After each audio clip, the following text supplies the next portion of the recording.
Il y a 3 signaux visuels précis pour identifier le vrai décideur en 10 secondes à peu près. 3 situations concrètes où tu peux appliquer cette technique-là immédiatement, même dès ce soir si tu veux. Quand quelqu'un te pose une question et que tu réponds dans la milliseconde qui suit, tu envoies un signal très clair. Tu as besoin de valider que ta réponse est bonne, tu as besoin d'être dans les grâces de l'autre. La rapidité, dans ce contexte précis, est un signe de subordination sociale. Tu n'entres pas pour trouver ta place, tu entres comme si tu la connaissais déjà. Elle est là la nuance, ton impact est là. Le même cadre d'analyse fonctionne dans ces 3 contextes parce que les 3 dynamiques humaines sont cohérentes. Comment lire une pièce en 10 secondes et surtout identifier les décideurs? Parce que, avant même de savoir comment lire une pièce, pourquoi est-ce important que tu saches lire une pièce? Eh bien parce que si tu sais lire la pièce, tu vas savoir comment parler, à qui parler, quoi dire. Donc ton bassin d'opportunité se situe ici. Imagine ceci. Tu arrives dans un networking. Tu rentres dans une pièce, il y a 50 personnes. Ton cerveau, en moins d'1 seconde, te pousse vers la personne la plus proche, celle qui est à côté de toi, ou vers celle qui parle le plus fort dans le coin. Donc tu l'identifies automatiquement. C'est automatique, tu n'y penses même pas, mais c'est la personne vers laquelle tu vas être naturellement attiré. Le problème, c'est que cette personne n'est presque jamais celle qui compte vraiment. C'est presque jamais la personne à qui tu dois parler si tu cherches à avoir une opportunité. Les professionnels qui avancent vite dans leur carrière ne choisissent jamais au hasard ni leur networking, ni les personnes à qui ils parlent. Ils lisent la pièce avant de faire le premier pas.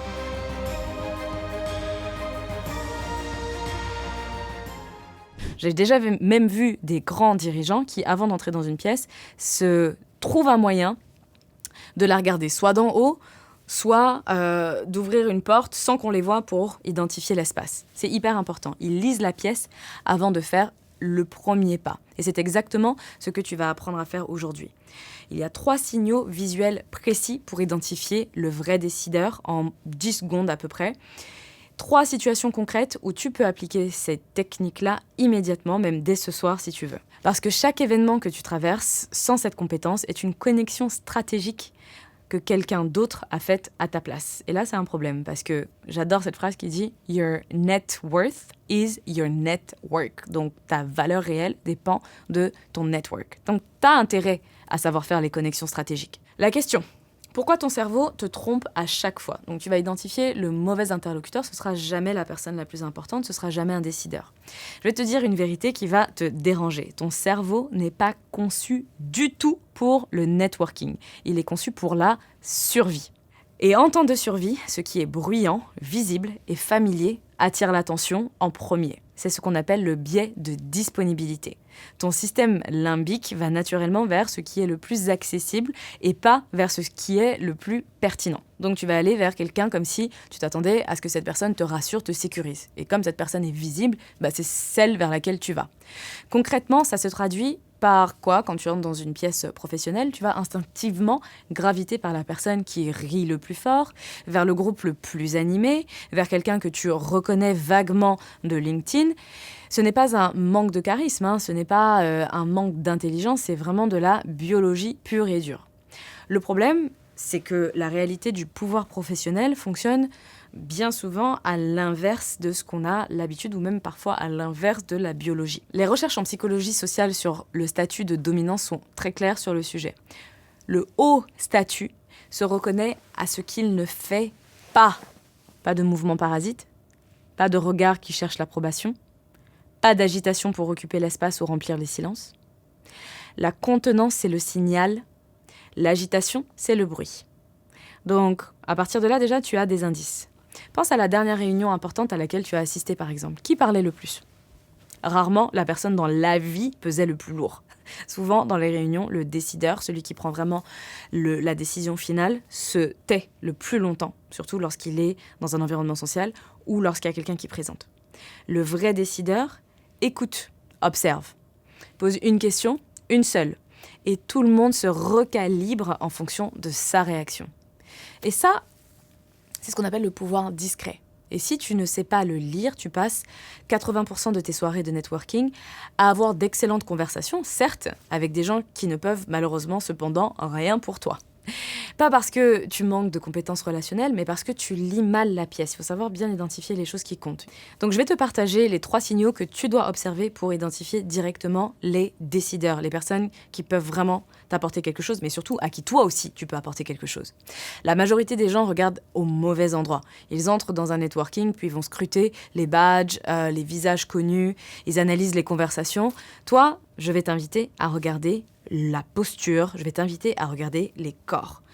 Le premier signal, donc, s'appelle le triangle d'attention. Quand tu entres dans un espace, ne regarde pas les visages, regarde les pieds et regarde les bustes. L'orientation corporelle ne ment jamais. C'est un signal préconscient, donc incontrôlable. Même en pleine conversation animée, nos corps s'orientent instinctivement vers la personne qui a le plus de poids dans le groupe. Pas forcément la personne qui parle, mais la personne qui compte vraiment. Concrètement, repère le groupe le plus dense dans une pièce et observe. Et ça marche toujours. Observe bien vers quel point convergent les bustes. Il y a souvent un individu vers qui tout le monde est légèrement tourné, même quand c'est quelqu'un d'autre qui parle. Ce point de convergence, c'est ton décideur. Et si tu peux le repérer en moins de 5 secondes, sans avoir entendu un seul mot de la conversation, tu as tout gagné. Tu peux tester ça dès ce soir si tu as un networking, ou même en observant des groupes sociaux être en interaction. N'importe quel groupe, n'importe quel contexte, un dîner, une soirée, une salle d'attente, dessine mentalement les lignes tracées par les torses, les orientations des bustes, elles se croisent quelque part. C'est là que se trouve le centre de gravité sociale de ce groupe. Le deuxième signal, c'est l'économie du geste. La science est également très claire sur ce sujet. Plus le statut perçu est élevé, moins les gestes sont nombreux et désordonnés. Les mouvements parasites, se toucher le cou, ajuster ses vêtements, balancer le poids d'un pied sur l'autre, croiser, décroiser les bras, les jambes, tout ça ce sont des signes d'inconfort social, de recherche de validation, d'anxiété, de performance. Ce sont des signaux de bas statut, même quand ils viennent d'une personne qui a l'air très compétente. Le haut statut, lui, occupe l'espace sans en demander la permission. La personne qui tient une coupe de vin, sans la faire jouer, sans la tourner dans ses doigts, celle qui te regarde sans que ses yeux cherchent à fuir vers quelqu'un d'autre ou cherchent à fuir la pièce, celle qui laisse ses bras ouverts et ses pieds bien ancrés dans le sol, pas de fébrilité, pas de micro-mouvements compulsifs, juste une présence qui s'assume. Quand tu cherches le décideur dans un groupe, regarde celui qui est le plus calme, celui ou celle d'ailleurs qui est le plus calme, cherche le calme. Pas l'immobilité totale. Quelqu'un d'immobile peut aussi être quelqu'un de très anxieux. Quand on reste figé comme ça, comme une statue, c'est aussi un signe d'inconfort. Mais cherche l'économie. Des gestes rares, mais des gestes précis. Des gestes qui viennent soutenir la parole plutôt que de la compenser ou plutôt que la polluer. Le troisième signal, l'un des plus importants, et souvent celui qui surprend le plus, c'est le temps de latence. Observe qui répond immédiatement aux questions et qui prend une seconde avant de parler. Ce n'est pas de l'hésitation, c'est de la maîtrise. Le pouvoir ne s'empresse jamais de parler, ne s'empresse jamais de dire ce qu'il a en tête. Quand quelqu'un te pose une question et que tu réponds dans la milliseconde qui suit, tu envoies un signal très clair. Tu as besoin de valider que ta réponse est bonne, tu as besoin d'être dans les grâces de l'autre. La rapidité, dans ce contexte précis, est un signe de subordination sociale. Celui qui laisse un silence d'1 à 2 secondes avant de répondre impose le rythme de l'échange. C'est lui qui décide du tempo. Le rythme, c'est le pouvoir. C'est lui qui calibre le tempo de la conversation et les autres s'ajustent à lui. C'est comme le chef d'orchestre ou le métronome, si tu as la référence musicale. Ce signal est particulièrement visible en réunion, par exemple. Pose une question difficile à un groupe et observe les latences. La personne qui attend avant de parler, qui ne se précipite pas pour remplir l'espace, pour remplir le silence, c'est souvent cette personne qui tranche en dernier. Et d'ailleurs même, on le sait tant et si bien qu'on laisse cette personne-là souvent parler en dernier. Même si son titre sur la porte n'est pas le plus élevé, si cette personne domine par son leadership, c'est l'avis qui va être le plus important. Donc les 3 signaux fonctionnent ensemble et c'est obligé, ils ne peuvent pas être séparés. Le triangle d'attention te donne la direction. L'économie de geste te confirme la cible et le temps de latence te valide ton diagnostic. 10 secondes, il t'en a fallu 10 secondes pour avoir une carte mentale de la dynamique de pouvoir d'une pièce. Et il y a un quatrième signal. Il est moins connu, et je le garde à la fin exprès, parce que ce signal ne concerne pas tant les autres, mais il te concerne toi. Maintenant que tu sais quoi chercher et comment identifier le décideur d'une pièce, voici comment utiliser ces signaux dans 3 situations concrètes et que tu peux tourner à ton avantage. Voyons maintenant ce que ça donne dans la vraie vie. Parce qu'une compétence qui reste théorique ne sert absolument à rien. Et pour ceux qui me connaissent, vous savez à quel point je suis dans le pratico-pratique en tant que coach. Je vous mets toujours dans des situations réelles de pratico-pratique. Première situation, le cocktail de networking. Tu arrives dans un espace que tu ne connais pas, avec des gens que tu ne connais pas, et tu as 1 heure pour en faire quelque chose d'utile. D'ailleurs, petite parenthèse, à l'époque où je faisais des networking, moi je m'étais donné une règle très claire. Dans les 20 premières minutes, mon objectif doit être accompli. C'est-à-dire si je dois avoir une conversation stratégique, si je dois récolter tant de cartes de visite, si je dois obtenir tant de rendez-vous clients, ça doit être fait dans les 20 premières minutes. Parce que moins tu restes dans un networking, plus ton niveau de rareté augmente et plus tu assois une forme de mystère autour de toi qui va te rendre irrésistible. C'est un sujet pour une autre fois. Mais revenons. Donc, cette heure que tu as de faire du networking, tu dois la rentabiliser. La plupart des gens, qu'est-ce qu'ils font pour la plupart ? Ils vont au bar pour se donner une contenance, ils regardent leur téléphone 30 secondes pour avoir l'air occupé. Des fois, il y en a même qui simulent des fausses conversations téléphoniques parce qu'ils ont à tout prix besoin de montrer qu'ils sont occupés ou qu'ils ne supportent pas le silence. Très, très gros handicap de ne pas savoir supporter le silence. Et ils repèrent quelqu'un de familier et là, ils vont s'accrocher à cette personne pour ne surtout pas rester seuls. À partir d'aujourd'hui, j'aimerais t'inviter, toi, à faire autre chose. Tu restes à l'entrée exactement 10 secondes. Tu ne bois pas encore, tu ne regardes pas ton téléphone, tu observes. Tu cherches le triangle d'attention. Tu cherches le calme. Où est la personne qui occupe l'espace sans le réclamer ? Tu identifies 1 ou 2 cibles stratégiques avant même d'avoir prononcé un mot. Ensuite, tu te déplaces avec intention. Pas vers le groupe le plus bruyant, vers le point de convergence que tu viens de repérer. Et quand tu entres dans ce groupe, tu n'entres pas en t'excusant d'être là, tu t'ancres, tu écoutes et tu attends le bon moment pour parler, en laissant ta propre latence faire ton travail. Tu te souviens ? J'ai dit la latence, le calme, le silence. En anglais, on dit « the composure », c'est ce qui va faire ton ancrage, ton signal de domination sociale. Deuxième situation, la réunion de projet. Celle où tout le monde a l'air d'avoir un avis, où les débats s'allongent et où toi, tu essayes de comprendre vraiment qui décide. Voici ce que tu observes désormais. Juste après qu'une question difficile soit posée, ne regarde pas le manager, regarde les autres participants. Vers qui se tourne-t-il dans les 2 secondes qui suivent ? Là, tu vas voir où est l'avis le plus important. Ce mouvement est instinctif, presque involontaire. Les gens cherchent des yeux la personne dont la réaction va calibrer la leur. Et cette personne, ce n'est pas toujours celle qui a le titre le plus élevé dans la pièce, non. J'ai travaillé avec une cliente, par exemple, qui gérait une équipe de 15 personnes. Elle passait ses réunions entières à convaincre son directeur, le mauvais interlocuteur.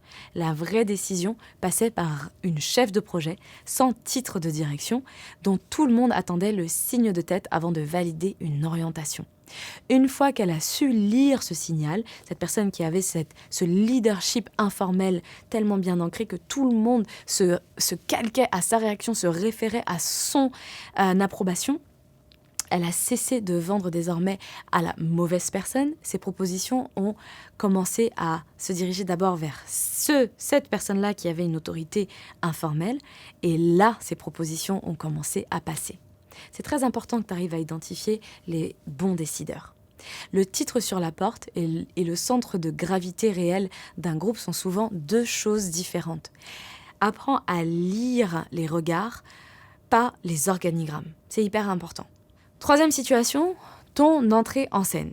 C'est le 4e signal que je t'avais promis et il est différent des 3 précédents parce qu'il t'appartient entièrement. Quand tu entres dans une pièce, détermine comment tu seras lu avant même d'avoir ouvert la bouche. Ton système nerveux envoie des signaux en continu et les autres captent sans même s'en rendre compte. L'entrée précipitée, les yeux qui cherchent où se mettre, le sourire trop rapide pour compenser l'inconfort, ce sont des signaux que tu émets malgré toi quand tu n'es pas ancré et quand tu n'as pas de protocole. Donc voici ton protocole. Tu franchis la porte, tu fais 2 pas, tu t'arrêtes 1 à 2 secondes. Moi, j'aime bien aller jusqu'à 3 secondes. Juste assez pour que ton corps s'ancre dans cette pièce et que ton regard balaye la pièce calmement, sans chercher quelqu'un en particulier, sans chercher à t'accrocher à quelque chose, mais vraiment tu scannes pour observer. Les pieds écartés à la largeur du bassin, à la largeur des épaules, les épaules basses et en arrière, le regard posé, le menton parallèle au sol. Rien de scrutateur, mais quelque chose plutôt dans l'observation. Ce silence de 2-3 secondes, c'est exactement ce fameux temps de latence appliqué à ton entrée physique. Cette latence que tu dois observer pour identifier le décideur, tu peux te l'approprier aussi.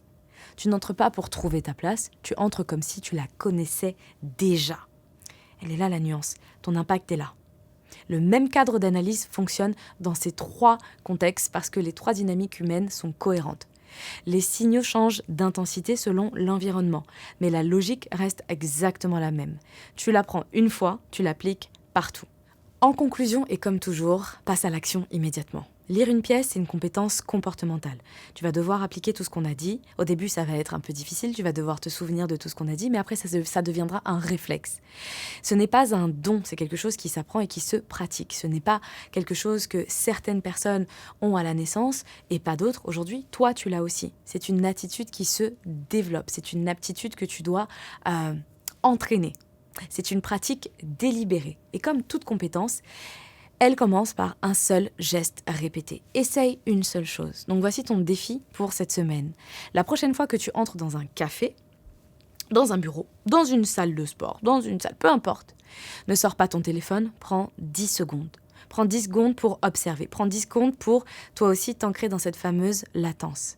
Cherche le triangle d'attention, identifie le calme de la pièce, c'est un tout. Tu n'as pas besoin d'approcher qui que ce soit dès la première fois, mais entraîne-toi à voir. Si tu testes ça dès cette semaine, dis-moi en commentaire ce que tu as observé, ce que tu as appris, comment tu t'es senti. Je lis tous vos commentaires et j'essaie vraiment d'y répondre autant que faire se peut. Ça m'intéresse de savoir surtout comment est-ce que vous évoluez et ce que vous découvrez.